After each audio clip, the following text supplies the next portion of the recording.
প্রায় ১৯ বছর আগে তোলা একটা সাদামাটা ছবি, যেখানে এক তরুণ লিওনেল মেসি একটা প্লাস্টিকের গামলায় গোসল করাচ্ছেন সদ্যজাত এক শিশুকে। সেই সময় কেউ কল্পনাও করেনি এই শিশুটাই একদিন হয়ে উঠবে ফুটবল বিশ্বের নতুন বিস্ময়, আর মুখোমুখি হবে খোদ মেসির বিপক্ষেই, তাও আবার বিশ্বকাপের ফাইনালে। সেই শিশুর নাম লামিন ইয়ামাল, বর্তমানে স্পেনের সবচেয়ে আলোচিত তারকা। ছবিটা এখন নতুন করে ভাইরাল হয়ে গেছে সামাজিক যোগাযোগ মাধ্যমে, আর ফুটবল প্রেমীরা একে দেখছেন এক অবিশ্বাস্য বাস্তবতা হিসেবে। এমনকি নিজেরাও এই মহাযুদ্ধ নিয়ে মুখ খুলেছেন মেসি ও ইয়ামাল দুজনেই। কি বলেছেন তারা, আর ফাইনাল ম্যাচ নিয়েই বা কি অপেক্ষা করছে, বিস্তারিত থাকছে টেক্সট রিপোর্টে। ২০০৭ সালে বার্সেলোনার ক্যাম্প নুতে ইউনিসেফ ও দিয়ারিও স্পটের যৌথ দাতব্য ক্যালেন্ডার ফটোশুটে রাফেল ড্র জিতে অংশ নেয় ইয়ামালের পরিবার। তখন মাত্র ৬ মাস বয়সী ইয়ামালকে কোলে নিয়ে গোসল করান লিওনেল মেসি। ছবিটি ২০২৪ সালে ইয়ামালের বাবা মুনির সামাজিক যোগাযোগ মাধ্যমে পোস্ট করার পর থেকেই বারবার আলোচনায় ফিরে আসছে।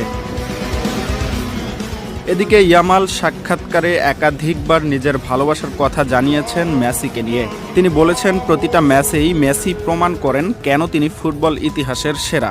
DZN-কে দেওয়া এক সাক্ষাৎকারে ফাইনালে মেসির মুখোমুখি হওয়ার সম্ভাবনা নিয়ে উচ্ছ্বাস প্রকাশ করেন লামিন ইয়ামাল। বলেন, দুজনই এখন কিছুটা বড় হয়ে গেছেন, আর এমন ম্যাচ হলে সেটা হবে গোটা বিশ্বের জন্য এক দারুণ উপহার। এমনকি জার্সি বদল করতে চাইলে কার সঙ্গে করবেন এই প্রশ্নেরও নির্দ্বিধায় মেসির নাম নেন তিনি।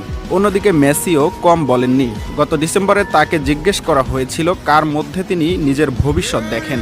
জবাবে বয়স আর সম্ভাবনার কথা বিবেচনা করে তিনি নাম নেন লামিন ইয়ামালের।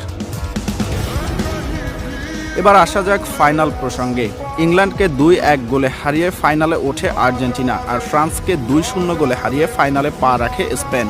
আগামী ১৯ জুলাই নিউ জার্সির মেটলাইফ স্টেডিয়ামে মুখোমুখি হবে স্পেন আর্জেন্টিনা।